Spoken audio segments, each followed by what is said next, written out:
톨스토이 하면 뭐가 떠오르세요? 전쟁과 평화, 안나 카레니나, 뭐 이런 어마어마한 대작들이죠. 그런데요, 그 모든 것의 시작, 그 거대한 세계를 여는 열쇠가 사실은 그의 첫 작품인 이 유년 시절에 숨겨져 있다면 어떨까요? 이건 그냥 어릴 때 이야기, 단순한 회고록이 절대 아닙니다. 오늘 이 작은 책 속에 어떻게 미래의 톨스토이가 전부 담겨 있는지 그 비밀의 청사진을 한번 들여다보겠습니다. 자, 우리가 오늘 전체적으로 붙잡고 갈 핵심적인 문장입니다. 바로 번역가의 서문에 나오는 이 한마디. 이 작품 속에는 미래의 톨스토이 전체가 이미 들어있다. 이게 도대체 무슨 의미일까요? 이 문장을 나침반 삼아서 한번 깊이 들어가 보죠. 그러니까 이게 핵심이에요. 유년 시절은 자서전이 아니라는 겁니다. 시적인 창작이라는 거죠. 톨스토이는 있었던 사실을 그냥 그대로 옮겨 적지 않았어요. 예를 들면 실제로는 어머니가 아주 일찍 돌아가셨는데 소설에서는 부모님과의 관계를 예술적인 진실을 위해서 자유롭게 변형시켰습니다. 이건 기록이 아니라 기억이라는 재료를 가지고 만든 하나의 예술작품인 셈입니다. 톨스토이의 천재성이 뭐냐? 바로 우리를 어린아이의 그 감정 세계 속으로 그냥 푹 빠뜨려 버린다는 데 있어요. 아이의 눈으로 보면 모든 게 강렬하고 주관적이고 때로는 막 뒤죽박죽이잖아요. 예를 들어 볼게요.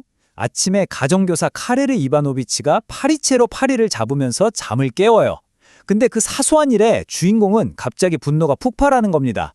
저 사람은 혐오스러운 인간이야. 그의 잠옷, 모자, 심지어 술장식까지 세상 모든 게 다 밉게 보이는 거죠.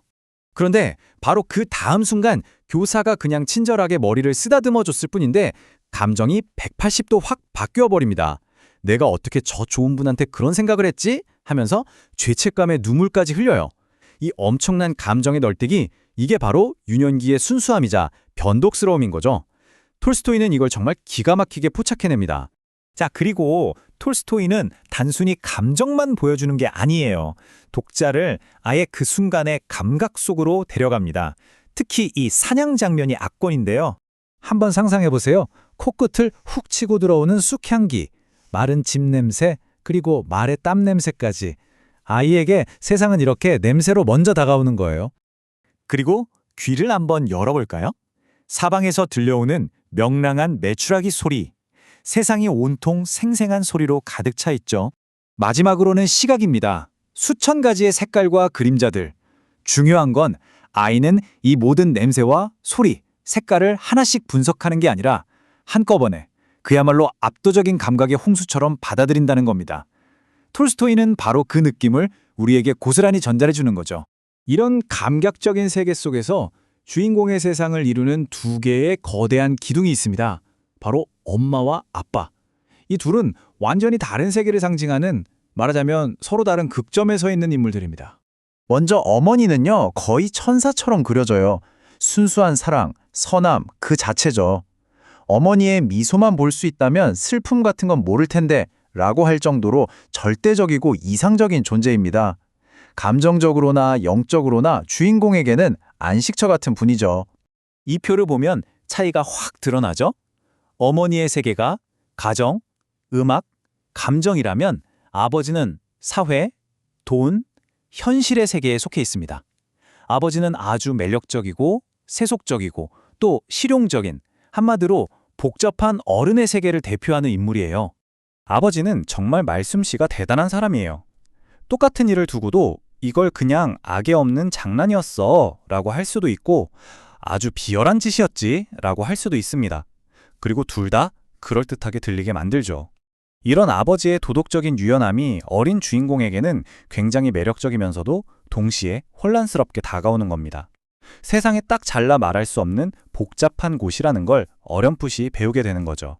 자, 이제 이야기의 흐름에서 아주 중요한 전환점들로 넘어가 보겠습니다. 아이의 순수한 세계에 처음으로 균열이 가기 시작하는, 그래서 어른의 복잡한 세계로 넘어가는 그 결정적인 4가지 순간들을 살펴볼 거예요.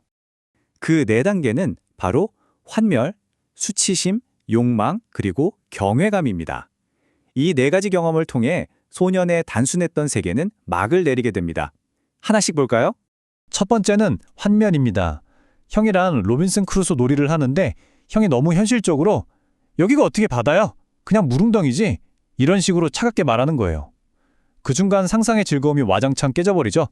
놀이라는 게 뭘까 하는 이 고민은 아이가 처음으로 마주한 철학적인 질문이라고 할 수 있습니다. 두 번째는 수치심이에요. 사냥을 나갔다가 토끼를 놓치는 실수를 하는데 그 순간 느끼는 창피함이 너무 커서 차라리 내가 저 토끼처럼 사냥감으로 매달려 갔으면 좋겠다고 생각할 정도입니다. 이 강렬하고 공개적인 수치심, 어린 시절에 누구나 한 번쯤은 느껴봤을 법한 그런 보편적인 감정이죠. 세 번째는 욕망의 발견입니다. 파티에서 한 소녀의 어깨에 충동적으로 키스를 하게 되는데 그때 처음으로 쾌락과 수치심이 뒤섞인 아주 새롭고 압도적인 감각을 경험하게 됩니다. 이건 주인공이 처음으로 마주한 관능의 순간이고요. 톨스토이가 평생에 걸쳐 파고들게 될 아주 중요한 주제의 시작점입니다.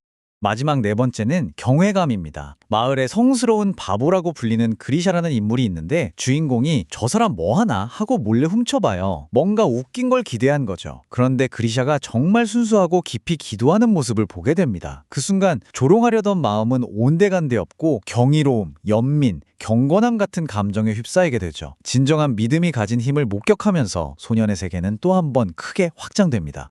자, 그럼 지금까지 우리가 살펴본 이 모든 것들, 아이의 강렬한 감각, 복잡한 어른들의 모습, 순수함이 깨지는 순간들, 이런 것들이 과연 무엇을 의미할까요? 바로 이 모든 게 톨스토이의 후기 대작들, 전쟁과 평화나 안나 카레에나 같은 작품들의 DNA가 된다는 겁니다. 여기 나열된 것들을 보세요. 인간의 내면을 가차없이 파고드는 심리적 리얼리즘, 날카로운 사회 관찰, 진정한 삶이란 무엇인가 하는 질문, 신앙과 회의 사이의 갈등, 사랑과 욕망의 복잡한 모습, 그리고 가족이라는 관계 속의 도덕적인 문제들까지. 이게 바로 톨스토이 문학의 핵심 키워드들인데 놀랍게도 이 모든 게 유년 시절 안에 씨앗의 형태로 이미 다 들어있다는 거죠. 결국 우리는 맨 처음에 그 문장으로 다시 돌아오게 됩니다. 유년 시절은 그냥 재미있는 성장 소설이 아니었던 거예요. 문학사상 가장 위대한 작가 중 한 명의 모든 것이 담겨있는 그야말로 청사진이었던 겁니다. 모든 위대한 이야기는 바로 여기서부터 시작되었습니다.